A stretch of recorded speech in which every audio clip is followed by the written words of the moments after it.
Good morning everyone. आज हम लोग बात करेंगे जॉन्डिस के बारे में। जॉन्डिस जिसको हम लोग पीलिया भी कहते हैं, है ना। तो हम लोग इस वीडियो में पढ़ेंगे कि जॉन्डिस की पैथोफिजियोलॉजी क्या है और क्या रीज़न है कि हमारी बॉडी में जॉन्डिस हो जाता है।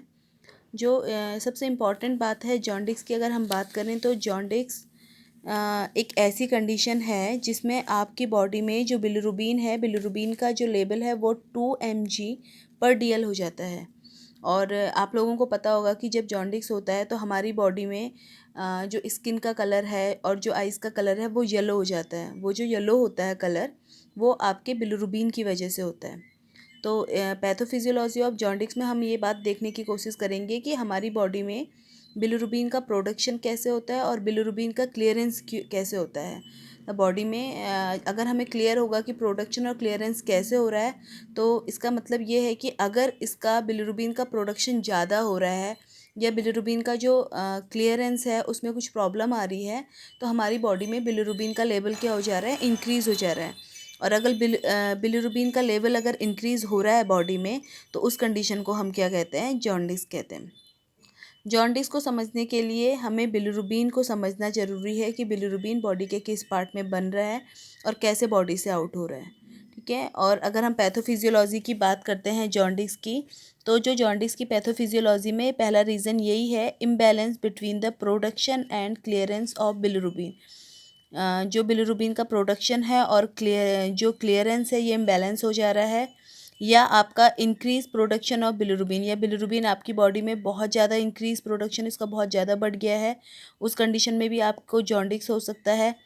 इम्पेयर्ड एक्सक्रीशन ऑफ बिलिरुबिन, जो बिलिरुबिन है वो आपकी बॉडी से एक्सक्रीशन, मतलब बॉडी से जब आउट होता है वो प्रॉब्लम, उसमें प्रॉब्लम आ गई और बॉडी से आउट नहीं हो रहा है, एक्सक्रीशन नहीं हो रहा है उसका, जिसकी वजह से बिलिरुबिन का जो लेवल है वो आपके बॉडी में क्या हो जाएगा, इंक्रीज़ हो जाएगा। या इम्पेयर्ड हिपैटिक अपटेक, बिलिरुबिन को हिपैटिक अपटेक, मतलब बिलिरुबिन कहाँ जाता है, लीवर में जाता है। लीवर में जाने के बाद वो क्या करता है, उस प्रोसेस को हम अभी इसकी पैथोफिजियोलॉजी में समझेंगे। तो अगर ये भी इम्पेयर्ड हो गया है तो इस वजह से ये कुछ रीजंस हैं जिसकी वजह से आपकी बॉडी में क्या होता है, बिलिरुबिन का लेवल इंक्रीज हो जाता है। वैसे नॉर्मल ह्यूमन बॉडी में जो बिलिरुबिन का लेवल होता है वो 1 mg/dl होता है।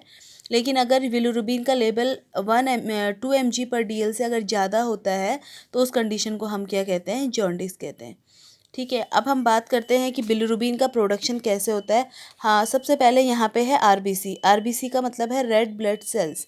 हम लोगों को पता है कि हमारी बॉडी में जो भी सेल्स होती है उनका पर्टिकुलर एक क्या होता है, लाइफ पीरियड होता है। तो जो आरबीसी है, रेड ब्लड सेल्स, इनका लाइफ पीरियड कितना है, 120 डेज़ का है। 120 डेज़ के बाद इस सेल की क्या हो जाएगी, डेथ हो जाएगी। या सेल डैमेज, कभी बहुत सारे रीजंस हो सकते हैं, इंटरनल और एक्सटर्नल रीजंस हो सकते हैं, जिसकी वजह से आरबीसी अगर डैमेज हो जाता है, रेड ब्लड सेल्स अगर डैमेज हो जाती हैं और अगर यह इसकी डेथ हो जाती है, तो दोनों कंडीशन में तो क्या होगा, सेल मेम्ब्रेन रप्चर, जो इसकी आरबीसी की सेल मेम्ब्रेन है वो टूट जाएगी। सेल मेम्ब्रेन टूटने के बाद, रप्चर होने के बाद, जो सेल के अंदर का कंटेंट था, जितना भी कंटेंट था इंक्लूडिंग हीमोग्लोबिन, ये सारा कहाँ रिलीज़ हो जाएगा, ब्लड में रिलीज़ हो जाएगा। और ब्लड में आने के बाद क्या होगा, हीमोग्लोबिन जैसे ही ब्लड में रिलीज़ होगा, मैक्रोफेजेस क्या करेंगे, उसको मैक्रोफेजेस जो भी हमारे वेस्ट मटेरियल्स होते हैं या जो सेल डेब्रिस होते हैं या जो भी हमारे अननेसेसरी ब्लड में कोई भी ऐसा मटेरियल होता है जिसकी अब बॉडी को ज़रूरत नहीं है, तो वो उसको मैक्रोफेजेस क्या करती है, फैगोसाइटोसिस के थ्रू क्या कर देती है, खा जाती है या उसको क्लीन कर देती हैं। तो जब हीमोग्लोबिन वहाँ से बाहर आएगा रप्चर सेल से, तो मैक्रोफेजेस अपना प्रोसेस स्टार्ट करेंगी और हीमोग्लोबिन को कितने पार्ट में डिवाइड कर देगी, 2 पार्ट में, हीम में और ग्लोबिन में। आप लोगों को पता है कि ग्लोबिन एक प्रोटीन है, तो ग्लोबिन एक प्रोटीन है और ये फर्दर डिग्रेड होगा आपका अमाइनो एसिड में, और इसका जॉन्डिस में कोई रोल नहीं है। ठीक है। दूसरा, अगर हम बात करें हीम, हीम आगे क्या करती है, 2 रिएक्शन, फर्दर हीम 2 रिएक्शंस करती हैं, एक ऑक्सीडेशन, दूसरा रिडक्शन। हीम ऑक्सीडेशन जब करता है तो बनाता है बिलीवर्डीन, आयरन और कार्बन मोनोऑक्साइड, ठीक है। हीम ऑक्सीडेशन करके क्या बना रहा है, बिलीवर्डिन बना रहा है, आयरन बना रहा है और कार्बन ऑक्साइड बना रहा है। और किसकी प्रेजेंस में हीम का ऑक्सीडेशन किसकी प्रेजेंस में होता है, माइक्रोसोमल एंजाइम की प्रेजेंस में होता है, जिसको हम कहते हैं हीम ऑक्सीजनेस, इसकी प्रेजेंस में होता है। ठीक है। और जो रिडक्शन होता है, रिडक्शन की अगर हम बात करें, अब ये बिलीवर्डिन का जो रिडक्शन होगा ये आपका बिलीवर्डिन रिडक्टेज की प्रेजेंस में होगा। और रिडक्शन के बाद ये क्या बनाएगा, ये बनाएगा बिलीरुबिन बनाएगा। जो आपका बिलीवर्डिन है ये ग्रीन कलर पिगमेंट है और जो आपका बिलीरुबिन है ये येलो कलर पिगमेंट है। और यही बिलीरुबिन आपके जॉन्डिस के लिए क्या होता है, रिस्पॉन्सिबल होता है। अब अगर हम बात करें बिलीरुबिन की, तो बिलीरुबिन यहाँ पे किस फॉर्म में है, अनकंजुगेटेड बिलीरुबिन या इनडायरेक्ट फॉर्म में है। दो फॉर्म, या हम इसको बोल सकते हैं इनडायरेक्ट फॉर्म है बिलीरुबिन का या अनकंजुगेटेड फॉर्म है। इनडायरेक्ट या अनकंजुगेटेड फॉर्म का मतलब हम कह सकते हैं कि ये फ्री फॉर्म में है। अब जो बिलीरुबिन फ्री फॉर्म में था, अब ये अनकंजुगेटेड बिलीरुबिन कहाँ आ गया, लीवर में आ गया है। किसके थ्रू लीवर में आता है, ये ब्लड के थ्रू लीवर में आता है। ठीक है। और ब्लड में भी थोड़ा सा जो अमाउंट है बिलीरुबिन का, ये एल्बुमिन के साथ, सीरम एल्बुमिन जो प्रोटीन ब्लड में पाया जाता है उसके साथ बाइंड होता है। और जो बाकी का बिलीरुबिन आपका लीवर में पहुंचता है, लीवर में भी ये क्या करता है, किसके साथ कंजुगेट होता है, ग्लूकोनिक एसिड के साथ। जो बिलीरुबिन है ग्लूकोनिक एसिड के साथ किसकी प्रेजेंस में, यूडीपी ग्लूकोनाइल ट्रांसफेरेज की प्रेजेंस में बिलीरुबिन डाइग्लूकोनाइड बनाता है। अब ये जो बिलीरुबिन डाइग्लूकोनाइड है ये किस फॉर्म में है बिलीरुबिन का, कंजुगेटेड बिलीरुबिन के फॉर्म में है। तो हम लोगों ने यहाँ पे पढ़ा है कि बिलीरुबिन का 2 फॉर्म होता है। पहले जब वो बिलीरुबिन बनता है, उस फॉर्म को जो हमने पहले पढ़ा था लीवर में आने से पहले, वो अनकंजुगेटेड बिलीरुबिन था, वो फ्री फॉर्म में था। अब लीवर में आने के बाद ये क्या करता है, ग्लूकोनिक एसिड के साथ बाइंड होके बिलीरुबिन डाइग्लूकोनाइड बनाता है, जो क्या है, कंजुगेटेड फॉर्म में है। ठीक है। अब ये जो बिलीरुबिन डाइग्लूकोनाइड है ये बाइल, क्योंकि आपको पता है लीवर में बाइल बनता है, ये बाइल में का एक पार्ट बन जाता है बिलीरुबिन डाइग्लूकोनाइड। और कहाँ आ जाता है उसके बाद, बिलियरी एंड सिस्टिक डक्ट के थ्रू। जैसे आपको पता है कि बाइल आपका इंटेस्टाइन में आता है, इंटेस्टाइन के फर्स्ट पार्ट में आता है, तो बाइल के साथ इंटेस्टाइन में पहुंच जाता है। अब इंटेस्टाइन में जैसे आपका पहुंचा, कौन पहुंचा इंटेस्टाइन में, आपका बिलीरुबिन डाइग्लूकोनाइड इंटेस्टाइन में पहुंचा।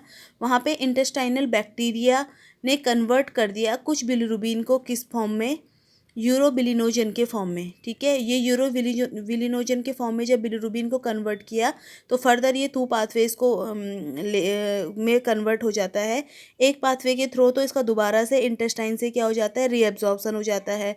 फिर रीअब्जॉर्प्शन हो गया तो ये ब्लड में चला जाएगा और ब्लड से फिल्टर के थ्रू, फिल्ट्रेशन के प्रोसेस में किडनी में आएगा और किडनी से passed out in the form of urine, urine के फॉर्म में पास होगा। और ये इसका कौन सा प्रोडक्ट, ऑक्सीडाइज्ड प्रोडक्ट यूरोबिलिन। ठीक है। दूसरा पाथवे अगर हम बात करें, जो यूरोबिलिनोजन है ये स्टरकोबिलिनोजन क्या करता है, यूरोबिलिनोजन कन्वर्ट होता है स्टरकोबिलिनोजन में और ये ऑक्सीडाइज्ड होके क्या बनाता है, स्टरकोबिलिन बनाता है।